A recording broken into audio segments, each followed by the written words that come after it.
Gracias por acompañarnos. Día viernes, pasaron 6 minutos de las 5 de la tarde, 23 grados la temperatura al momento. Temperatura agradable. Esta mañana tuvimos, yo por lo menos sentí un poco de frío. Estaba fresquito, sí. Es cierto, es cierto. Aparte que se precipitó, ¿verdad? Vino la lluvia. Vino una lluvia interesante. Pero eso sí, que fue fugaz. A toda bala. Sí, se precipitó realmente a toda bala. Pero hay buenas noticias con respecto al Chaco. O mejores, no sé si buenas, pero mejores noticias con respecto al Chaco. Bueno, algo es algo. Algo es algo. Bueno, vayamos a los datos del tiempo, cómo se va a presentar este fin de semana, que ya arranca, por supuesto, en este día viernes. A ver, decíamos, la temperatura al momento 23 grados. Vamos a ver la humedad, 68%, soplan vientos del sur-suroeste a 7 kilómetros por hora. La temperatura va a ir bajando paulatinamente. Hay que ver si mañana y pasado vamos a tener un poco de frío, porque al amanecer de mañana, 17 grados la mínima. Hay algunos que con eso ya se abrigan. Lluvias dispersas, sí, ya sacan un abrigo. Hasta luego, ahora. No, nosotros haciendo calor, ¿no? Mate, todas las tardes. Ustedes team mate. Sí. Decíamos, el pronóstico extendido para mañana, 16 la mínima, tormentas eléctricas, la máxima 21 grados. Ah, sí, con lluvia sí. El domingo, cielo parcialmente nublado, mínima 16, máxima 22. Para el lunes, 13 la mínima, la máxima 24. Ese valle ya es frío. Sí, ese ya es frío. Cielo despejado para el lunes. El martes, 15 la mínima, la máxima 25 grados. Jornadas agradables para los próximos días según meteorología. No olviden, es un pronóstico. Hay una alerta, Jamie. Hay alerta meteorológica al fenómeno que se espera desde lluvias con tormentas eléctricas moderadas a fuertes, más ráfagas de vientos moderadas a fuertes y la ocasional caída de granizos. Esto se emitió a las 16:35, hace un rato nada más, y se habla de un núcleo de tormentas que continúa desarrollándose sobre la zona de cobertura, por lo que es alta la probabilidad de que se generen fenómenos de tiempo severo de manera puntual, en lo que resta de la tarde y durante las primeras horas de la noche de hoy, viernes 13, dicho sea de paso, es viernes 13. Viernes 13. Zona de cobertura, estamos hablando del centro, sur y este de la región oriental. Los departamentos afectados serían este de Cordillera, este del Guairá, Caaguazú, este de Caazapá, este de Itapúa, Alto Paraná, centro de Amambay y este de Canindeyú. Vamos a la tabla de cotizaciones, a ver cómo cerró el mercado cambiario minorista el día de hoy. En la compra el dólar 7.640, en la venta 7.700. El euro, la compra 8.450, en la venta 8.800. El peso argentino 5 guaraníes en la compra, en la venta 6. El real en la compra 1.355, en la venta 1.400.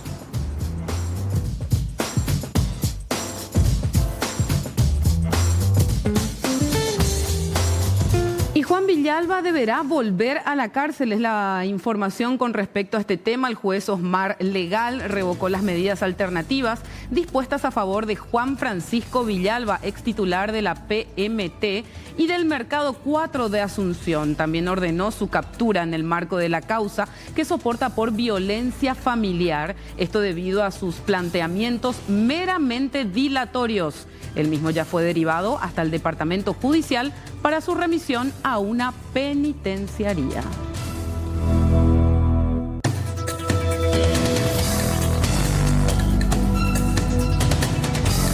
El intendente de Ñemby, el señor Tomás Olmedo, seguirá imputado.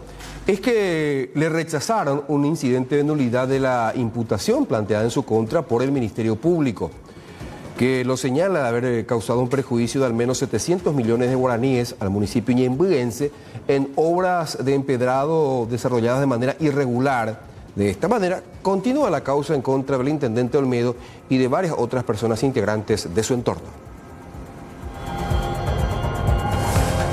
Y el próximo 3 de octubre se dará una reunión bastante importante entre dos mandatarios. El presidente de El Salvador, Nayib Bukele, va a realizar una visita oficial a Paraguay el próximo 3 de octubre, como les decía, en el marco de una gira que va a emprender por varios países de Latinoamérica. En ese sentido, Bukele va a protagonizar un encuentro con el presidente argentino Javier Milei a finales de septiembre en Buenos Aires.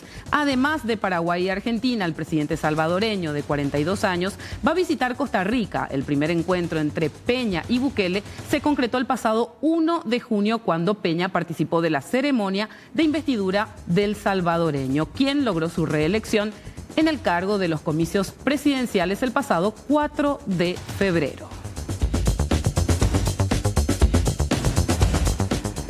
La jueza Rosarito Montanía rechazó un pedido de traslado que presentó la defensa de Miguel Isfrán Galeano, alias Tío Rico, principal procesado en la causa a ultranza Paraguay, es el hermano Jorge Isfrán Galeano, el pastor José Isfrán Galeano, quien está recluido en emboscada. Este es el momento de su traslado a la cárcel de máxima seguridad. Pero hay que recordar que alias Tío Rico está detenido en la cárcel de máxima seguridad también de Mingaguazú, donde va a seguir recluido según disposición de la jueza Rosarito Montanía.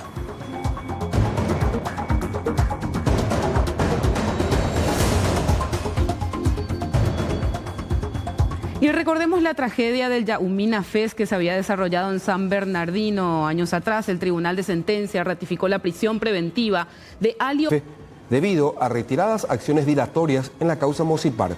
Fue sancionado con 35 días multa, que equivale a unos 4 millones de guaraníes.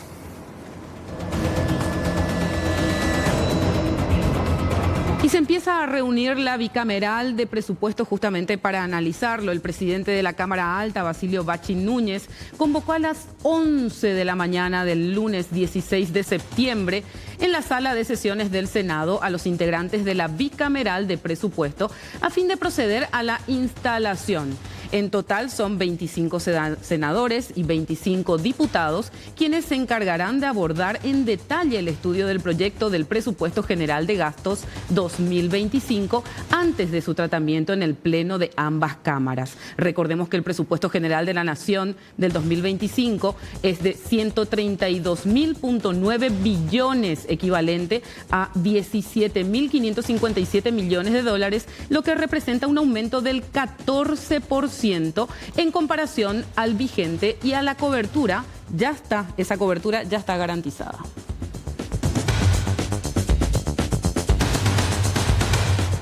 Por 30 días más va a continuar la intervención al Hospital Nacional del Cáncer, INCAN. El Ministerio de Salud Pública resolvió extender esta intervención atendiendo que es una institución compleja que aún requiere revisar varios aspectos para dar soluciones de base a problemáticas como, por ejemplo, la provisión de medicamentos y las largas listas de espera de personas que buscan recibir atención médica. Afirmaron desde la cartera sanitaria que gracias a esta intervención y a los análisis de las listas actuales de necesidades e insumos con mayor flujo, determinaron realizar la compra de 20 medicamentos que se encuentran con un stock crítico para solo 6 meses. Y a estas horas continúan buscando a este joven desaparecido en la zona del Tororó el día de ayer. Estamos hablando de Ariel Federico Arriola Rubira, de 23 años de edad. Fue reportado como desaparecido por sus familiares, quienes aguardan cualquier tipo de información con la que puedan dar con su paradero. Las personas que lo hayan visto pueden contactar a este número, el 0984-966-718, o a la comisaría de Itororó.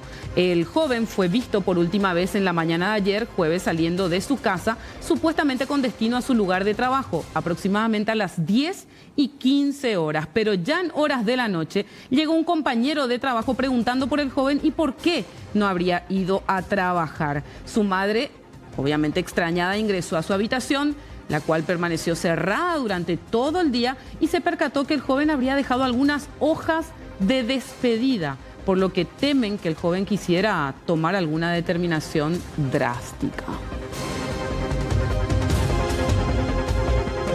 La siguiente información nos llega desde Concepción, donde una niña de tan solo 8 meses tuvo que ser traída de urgencia hasta la capital del país, hasta Asunción.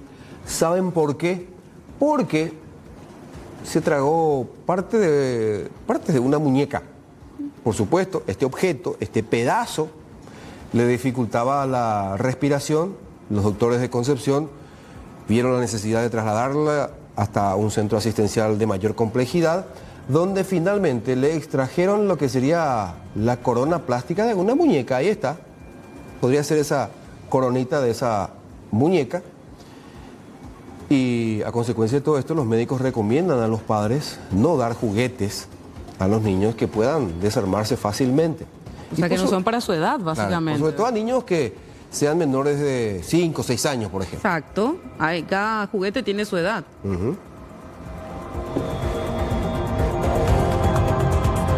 Y vamos a hablar de este tramo que ya es reconocido como la Ruta de la Muerte, en la Ruta Paraguaya número 2, la zona de Pedroso. Pobladores justamente de esta localidad realizaron una nueva denuncia que se viralizó en redes sociales.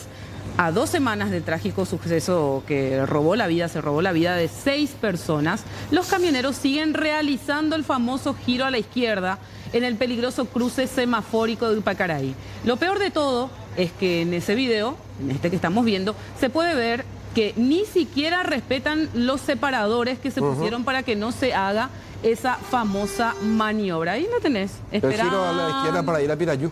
Exactamente. Esperan nomás un ratito que, bueno, pase el tráfico, el tránsito y ahí aprovechan. Esta es la irresponsabilidad absoluta. Absoluta. Recordemos que el conductor de este vehículo y de varios otros que probablemente hicieron lo mismo, pero que no fueron filmados. No fueron filmados nada más. Esa pero es la diferencia. Digo, ojalá que lo puedan identificar y lo multen con una importante suma de dinero para que aprenda, porque muchas veces la gente se corrige cuando le tocas el bolsillo. Sí, exactamente. Este giro, recordemos, está prohibido desde el pasado 8 de septiembre que empezaron a regir estas nuevas medidas en este cruce de la ciudad de Upacaraí, que ya se denominó a esta altura, a esta zona, a este kilometraje, la Ruta de la Muerte. Lastimosamente. Lastimosamente.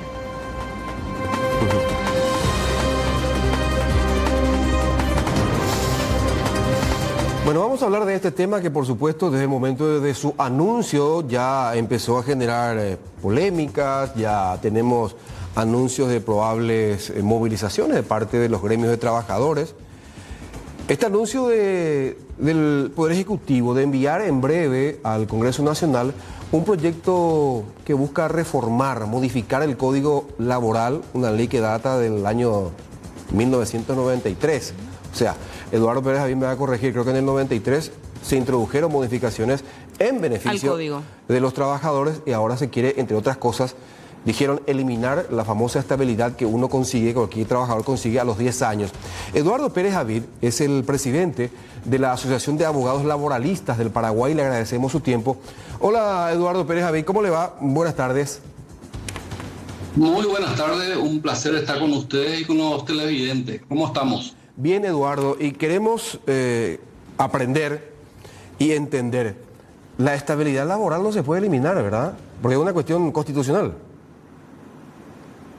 Bueno, hay que reconocer de que se equivocó el presidente de la República en plantear en una reunión cuasi política, porque la función de él es político, y plantea allí una situación muy delicada que es la flexibilización laboral con la pérdida de la estabilidad. Y eso, por supuesto, sin tener todos los elementos a la vista, con un proyecto de ley y mucho menos una discusión con su gabinete técnico, genera una reacción. ¿Y por qué genera una reacción? Porque el derecho que se pretende flexibilizar es una conquista de la clase trabajadora. Haciendo un poco de historia en Paraguay, en el año 1961 se tiene el primer Código del Trabajo y empezó a regir a partir del 1 de abril del año 62. En el año 1993 se modifica totalmente el código y luego sufre otra vez una serie de modificaciones en casi 25 artículos en el año 1995. Dentro de lo que es la Constitución, en el año 92, antes de la modificación total del Código del Trabajo, se incorporó todo un capítulo de derechos laborales, entre ellas el derecho que tienen los trabajadores como un amparo de irrenunciabilidad de derecho que está en el artículo 86 y el artículo 94, donde se incorpora la figura de la estabilidad conforme a la ley, dice, ¿verdad? Y la ley después, en el año 93, establece la estabilidad especial, que es diferente a la inamovilidad, porque estoy viendo mucha confusión desde el punto de vista del concepto de que dicen algunos se declara inamovible, ¿verdad? Y lo inamovible solamente tiene los trabajadores con protección a la estabilidad sindical conforme al artículo 317 del Código, y son inamovibles también las trabajadoras en estado de embarazo o de lactancia. Entonces, lo que se tiene es una estabilidad especial, una protección especial a aquellos trabajadores que cumplan 10 años de antigüedad, de que no sean despedidos injustificadamente. Se metió este derecho conquistado en ese momento bajo la figura de que el trabajador en una edad de trabajo de 45, 48 años de edad no sea desechado como un objeto en una empresa o por parte de su empleador. Darle una cierta garantía de protección que le permita llegar a la jubilación. ¿Por qué digo cierta garantía a la protección? Porque finalmente la ley establece que también pueden ser despedidos, solamente que condiciona que sea con causa justificada. Entonces aquí viene el primer contrasentido de los que están a favor de esta flexibilización. Dicen, los trabajadores que son brillantes tienen que ser despedidos porque se tiene temor a la estabilidad. Entonces, si son brillantes los trabajadores, si están trabajando, si están produciendo, si están respondiendo a la expectativa, ¿por qué echarlos? ¿Por qué deben ser despedidos? ¿Por qué despedirlos? ¿Por qué despedirlos? Porque la ley le va a facultar al empleador, le faculta al empleador que en un momento dado lo pueda despedir si es que comete algún error, ¿verdad? Bueno, entonces básicamente esa, ¿verdad? Lo que me hicieron llegar a través de algunos grupos es que se pretende modificar, o sea, se pretende incorporar un párrafo en el artículo 78, que son las causas de justificación de terminación de contrato, y en el artículo 79, que es la posibilidad de la recontratación. Lo que quieren hacer, según se entiende de las declaraciones, es legalizar esa posibilidad de cortar el vínculo laboral y volver a recontratar para que no genere una antigüedad y que lleguen a la estabilidad especial. Eso es lo que pretenden hacer, y eso no es posible. O sea, van a poder sacar la ley, pero va a ser inaplicable, porque dentro del concepto del derecho del trabajo debemos entender que el derecho laboral es el conjunto de normas positivas que son las leyes y los principios teóricos que rigen en las relaciones obrero-patronales y de estos dos con el Estado. Entonces, dentro de los principios existe el principio de primacía de la realidad. Lo que ocurre en la práctica es lo que realmente vale y no el documento. El principio de continuidad en el trabajo. Si yo corto mi relación laboral, pero sigo trabajando nuevamente en poco tiempo, cumpliendo las mismas labores, la jornada laboral, estando en subordinación, significa que estoy con una continuidad de trabajo. Eduardo. Y lo tercero, sí.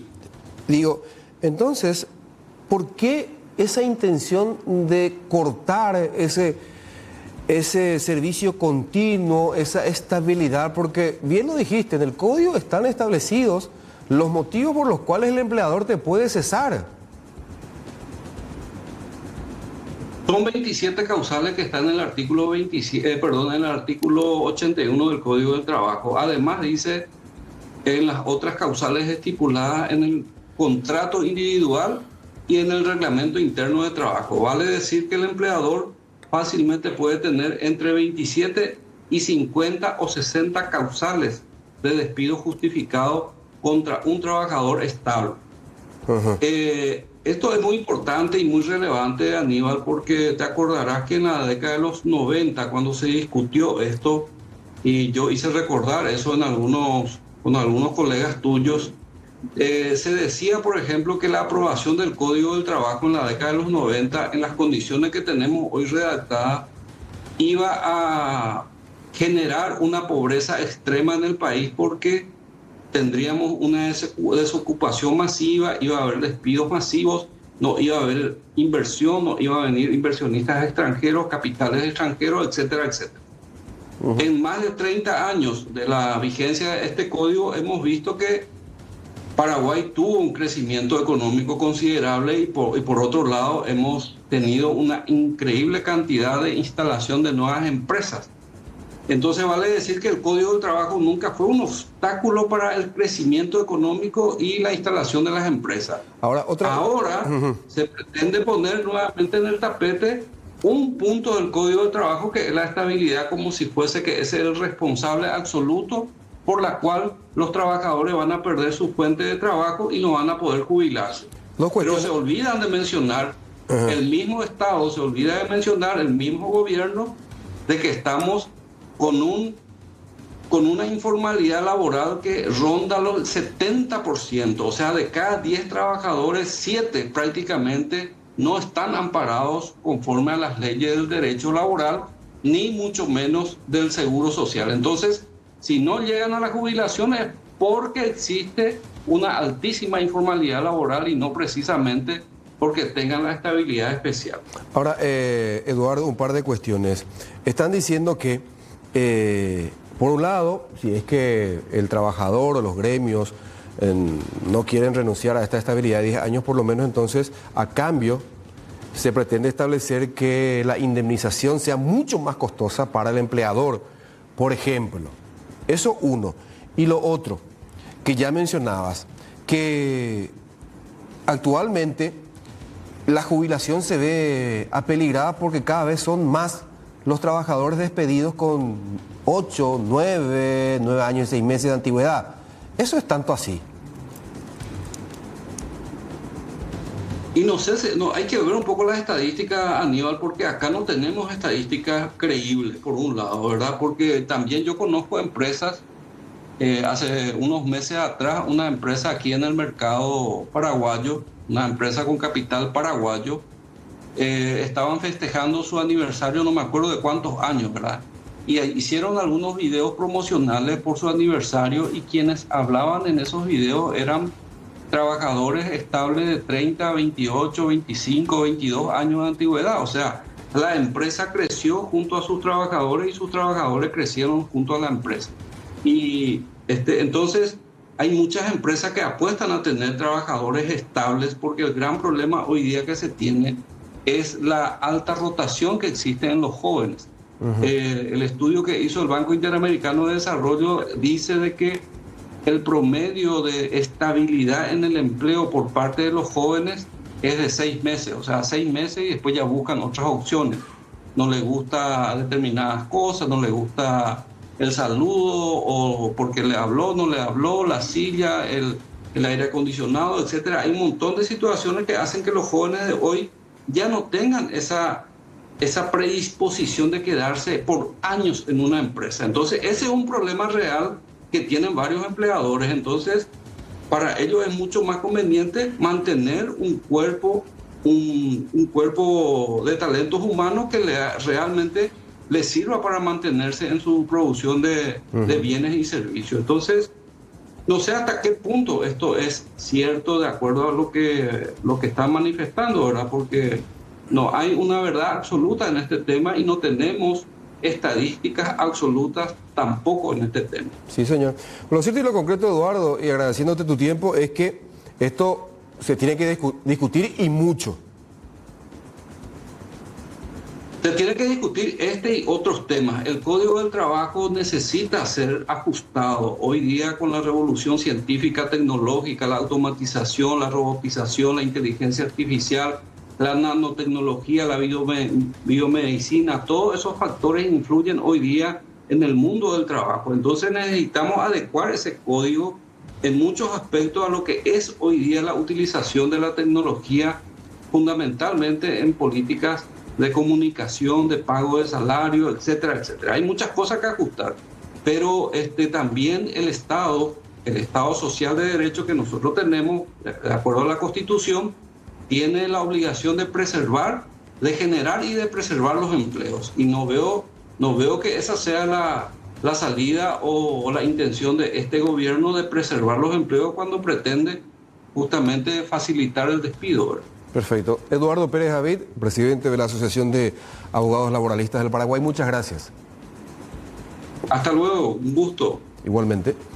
17:32. Vamos a hablar de esto que sucedió aquí en Asunción, donde un comerciante redujo a golpes a una persona que con arma ingresó al local comercial y le exigió la recaudación.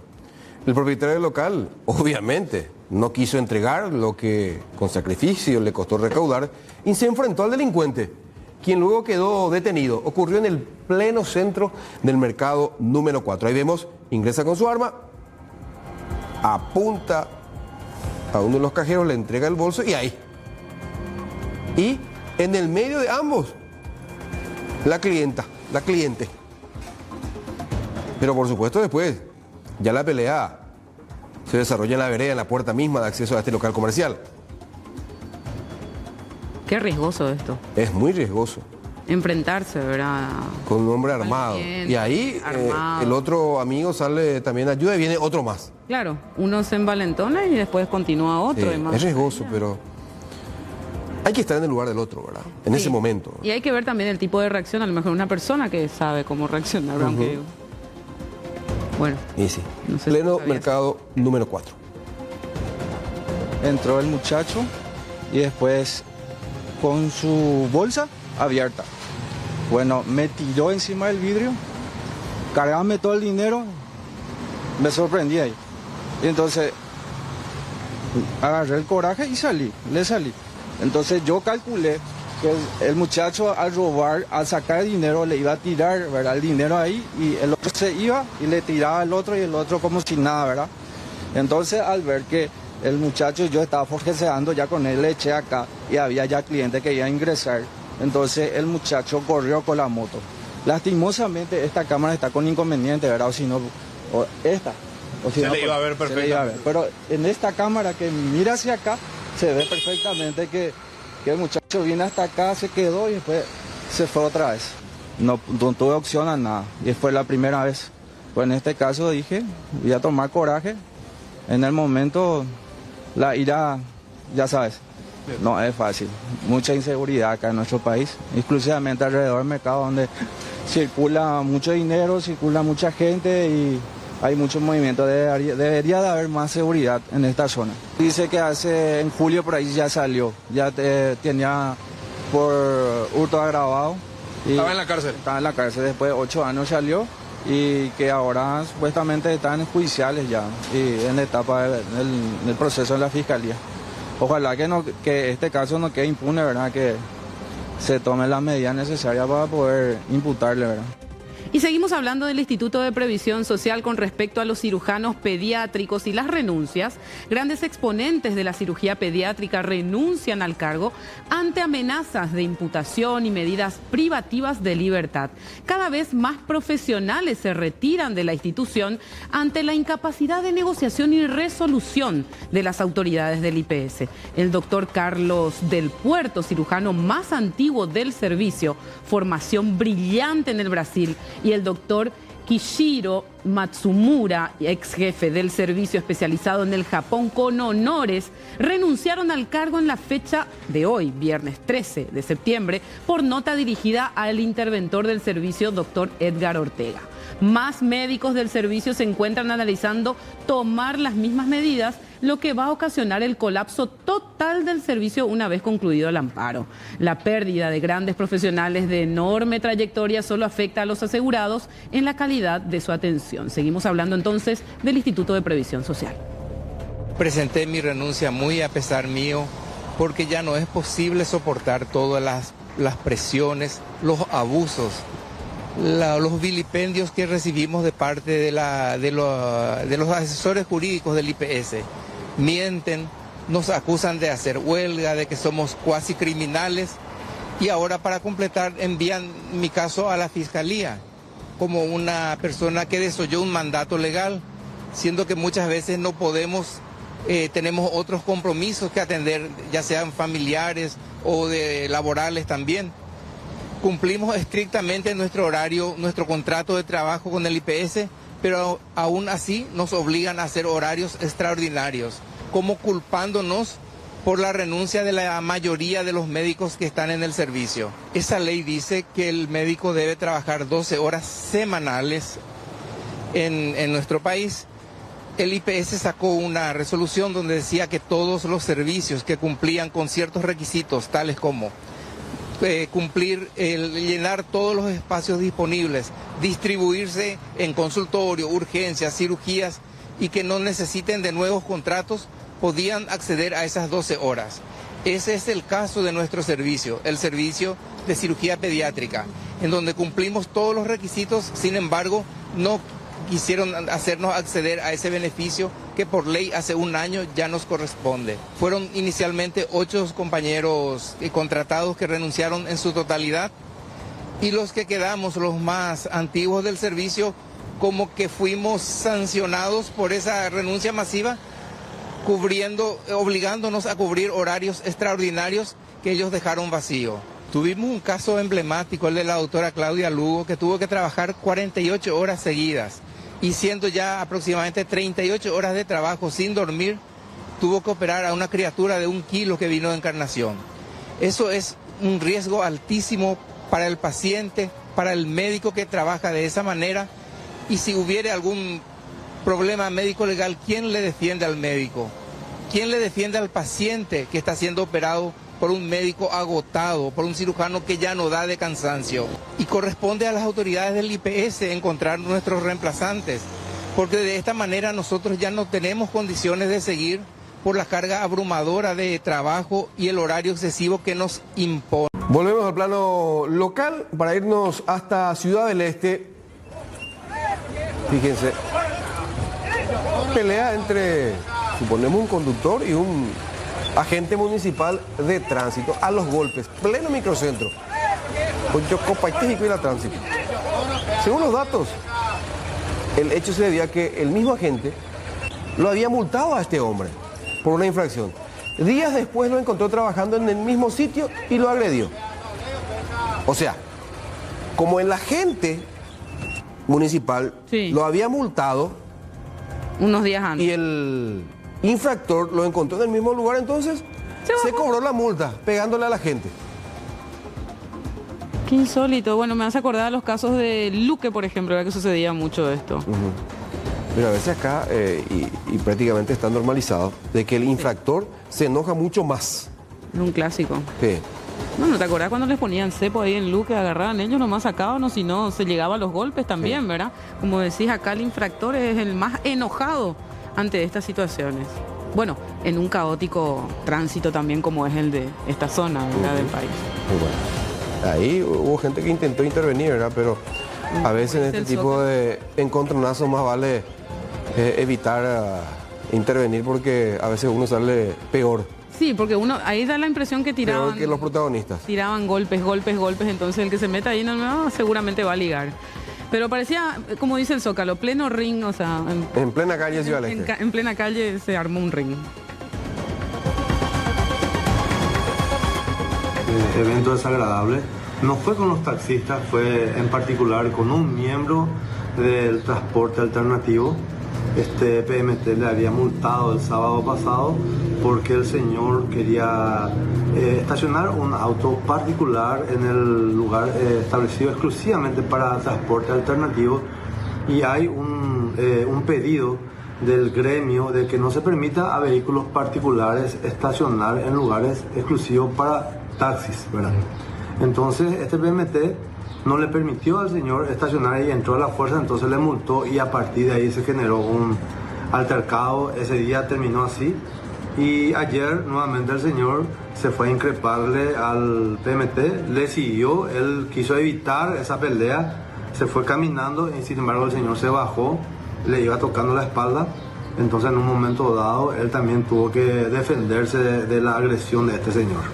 Y vamos a hablar de Paraguay y su presencia en el Panamericano de Artes Marciales. Se viene la gran competencia del Panamericano de Artes Marciales y Paraguay tiene a sus representantes. Los pequeños y jóvenes se están preparando para ir a demostrar la garra guaraní en el exterior y así dar a conocer un poco más de este deporte que cada vez está tomando más protagonismo en nuestro país. Lucas, ¿qué es lo que nos prometés que nos va a traer de Florianópolis? La victoria. La victoria. ¿A qué vos querés llegar siendo un taekwondista? A un maestro. ¿Qué es lo que te motiva para seguir con este deporte? Que este es mi deporte favorito hasta ahora. Yo practiqué muchos deportes y este es el que más me está gustando. ¿Cuáles son las técnicas que a vos te salen fácilmente? Blanco, naranja y amarillo y rotura. ¿Sí? ¿Y no es peligroso practicar este deporte? No, porque tu profe te va a decir cómo tenés que hacer para que no te lastimes. ¿Y si de repente te lastimas, duele un ratito nomás? Sí, total se aguanta. ¿Y prometés que nos vas a traer la medalla luego de tu campeonato en Florianópolis? Sí.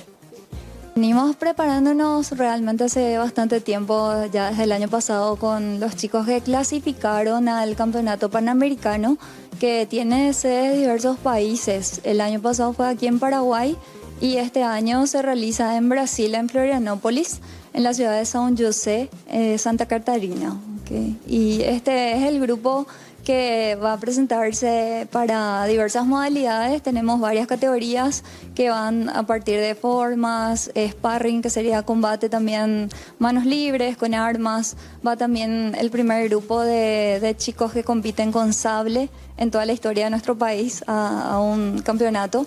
Así que es un buen logro también de los chicos. Y luego de eso entran otras modalidades, rotura, exhibiciones también coreográficas, etcétera. Bueno, en realidad invitarles a todos los que quieran venir a entrenar con nosotros, a probar lo que es Martial Arts System. Es un arte marcial basado en todo un sistema coreano, pero a la vez también de vanguardia. Y vamos incorporando también elementos nuevos que van saliendo también en Corea, trabajando en conjunto Estados Unidos y Corea con nosotros. Entonces están cordialmente invitados a venir a probar una clase, agendando siempre a nuestro número telefónico 0985-335-497. Cuando uno tiene miedo es precisamente lo que más debe trabajar. Entonces la gente que quiere y no se anima, siempre ese primer paso es el más difícil, pero ese es el que les saca de donde está. Entonces que se animen, que es un camino bastante maravilloso, no se van a arrepentir de esto. Y vamos a hablar de una mujer que cayó de un bus con su bebé prematuro.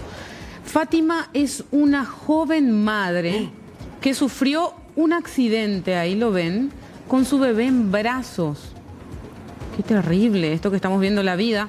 No ha sido fácil para esta mujer de 23 años que, además de denunciar una omisión de auxilio, nos cuenta que todo ocurrió cuando regresaba del hospital donde está su otro gran campeón de la vida, nada más y nada menos. Para mí que no se cayó del bus, ella estaba. A ver, ella se tropezó. A ver. Sí, se tropezó. La mochilita se le trancó por la puerta. Aparentemente, según comentan, bueno, se metió de golpe también. Pero al margen de si se haya caído o no del bus, nadie. A mí me llama la atención, viste, ahí está. Toda esa gente que está ahí. Pero para socorrerla rápido. No la socorren, ¿verdad? No, nadie se agachó por lo menos a consultar. Mirá, y encima hay dos mujeres que pasan al lado suyo. Y ni la hora. A ver, ahí creo que se puede... no. Justo hay como un cartel que tapa un poco la visual, Aníbal. Y lo que vemos es ya... no sé si se tropezó, realmente parece que va bajando al descender del bus. Y según ella había referido, esa mochilita, porque viene cargada con el bebé, con las cosas del bebé y todo. Y ahí mismo cae, ¿verdad?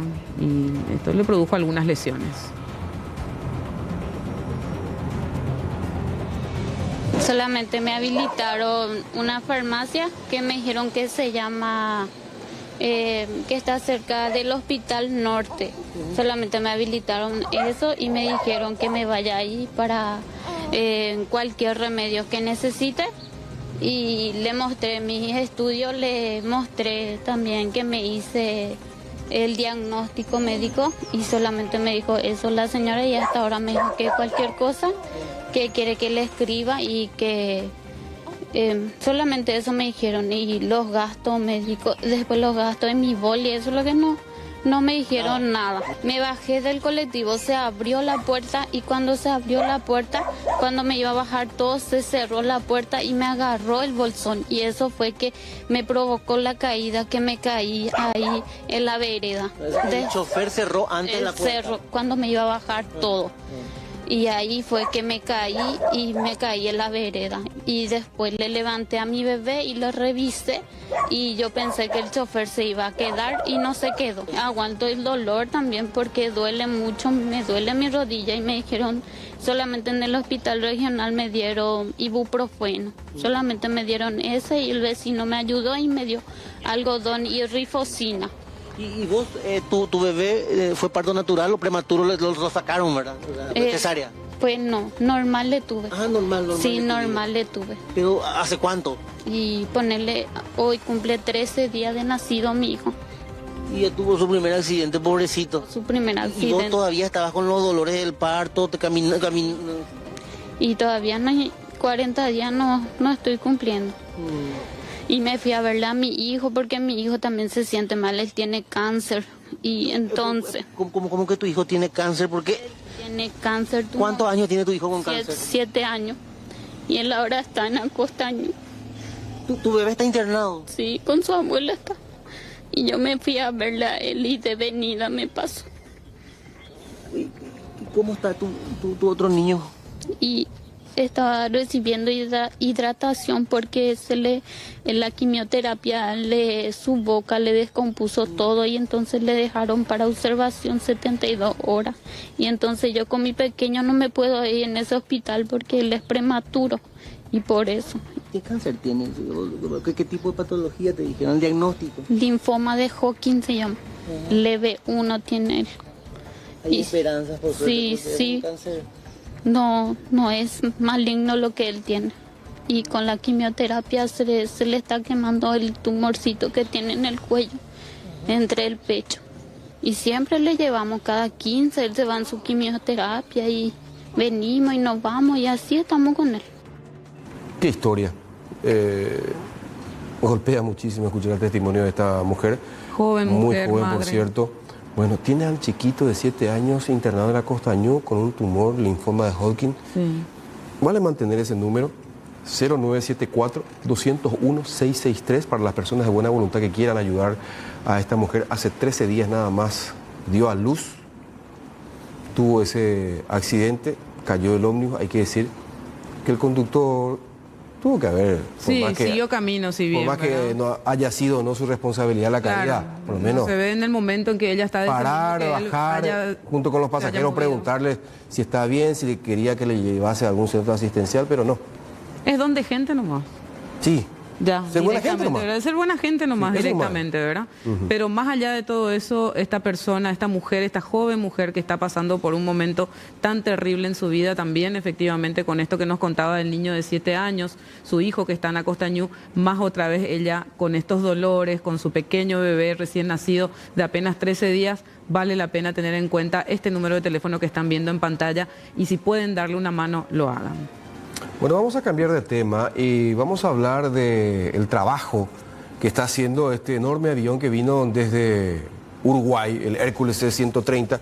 Estas imágenes corresponden al momento de la demostración del armado de esta caja de cartón, que luego es cargada con agua para lanzarlas desde arriba.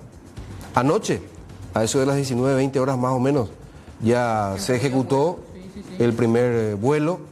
8.000 litros fueron lanzados y, por supuesto, hoy ese trabajo continuó. Hoy también continuó en la zona donde el fuego ha devorado, decía la gente del Ministerio de Defensa también en cuanto a informes, 190.000 hectáreas. Acuérdense que hace 2 días estamos en 150.000 hectáreas aproximadamente. A esta altura, el 2 de septiembre había iniciado el fuego. Y a unos 10, 11 días aproximadamente, hasta el día de hoy, son 190.000 hectáreas. Ahí vemos cómo funciona entonces este sistema que si bien da la impresión que no ayuda mucho con el calor que emana de ese fuego terrible, de ese incendio forestal, sí ha ayudado de alguna u otra manera porque se apoya también con trabajos desde tierra. Con otras Fíjate, ¿a cuántos pies de altura estará volando ese avión? Ahora, uno se pregunta, a ver, 8.000 litros, dice, este es un material oficial, digamos. Sí. ¿El agua no se evapora rápidamente con todo ese calor? Sí, una de las informaciones había dicho justamente eso, que daba cuenta de que se evaporaba el agua mucho antes de llegar por la emanación del calor. Sí, mucho antes de tocar tierra. Pero de que fue ayuda, según por lo menos la gente del Ministerio de Defensa, que está colaborando con todo este trabajo, ¿verdad? Junto con bomberos y otros también, gente que apaga los incendios forestales y compañía, ha servido de alguna u otra manera el trabajo del... El avión uruguayo parte desde el aeropuerto de Mariscal Estigarribia, donde ahí sus cajas son cargadas con aguas de tajamar. Sí. Con aguas de tajamar y por supuesto también como refuerzo enviaron camiones hidrantes con capacidad de 10.000 litros para cargar estas cajas. Y ahora el viento es el problema. El viento está llevando ya hacia otra zona, una estancia llamada Choboreca, así como el cerro, es otra estancia que está ahí también en la zona y el fuego está avanzando hacia ese lado. Están apoyando entre trabajos de cortafuego, no es contrafuego, que es otro sistema. Este es un trabajo de cortafuego más el apoyo del Hércules. Están cerca de 100 personas más o menos trabajando en la extinción de este incendio forestal que hasta hoy sigue ardiendo.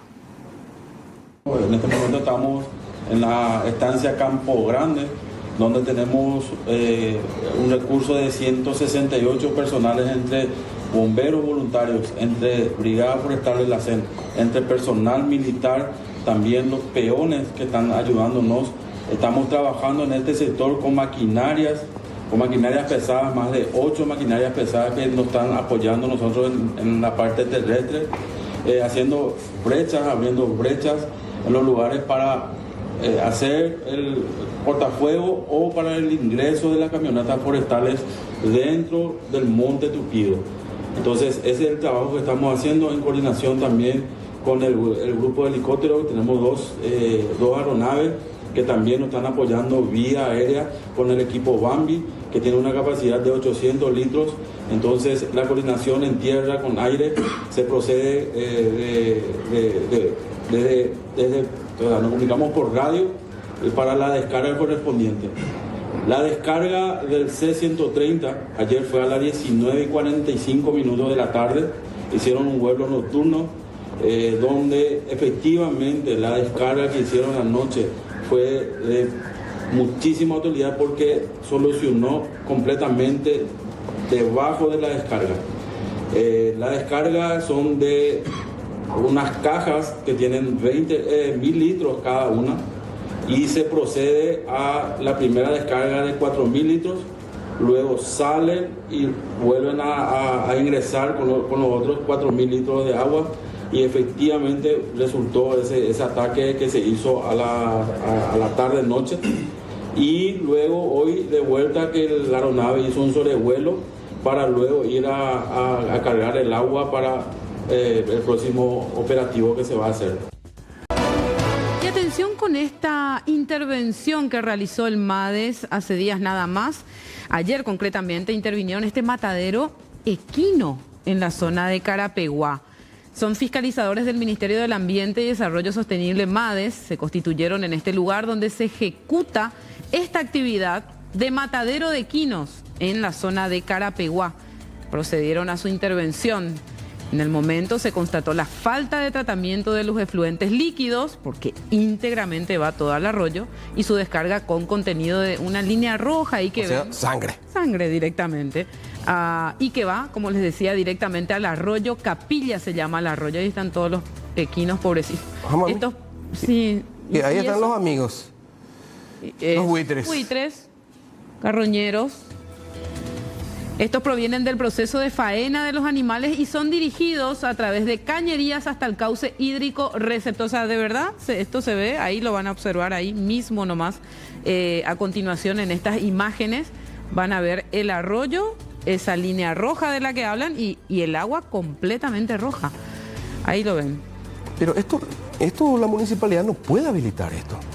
La misma municipalidad, ni qué decir después, las instituciones madres, digamos, las instituciones rectoras, como es el MADES, por ejemplo. Pertinentes. ¿Verdad? Sí, claro. Los técnicos labraron acta de la intervención, notificando a la supuesta responsable en el marco de la Ley 293 del 94 de evaluación de impacto ambiental y la Ley 3239 del 2007 de los recursos hídricos del Paraguay. Los antecedentes del caso van a ser remitidos a la asesoría jurídica del MADES para la correspondiente investigación administrativa, como también se va a dar comunicación al Ministerio Público en el marco de la Ley 716 del 96 de los delitos ambientales. Asombra la cantidad de buitres.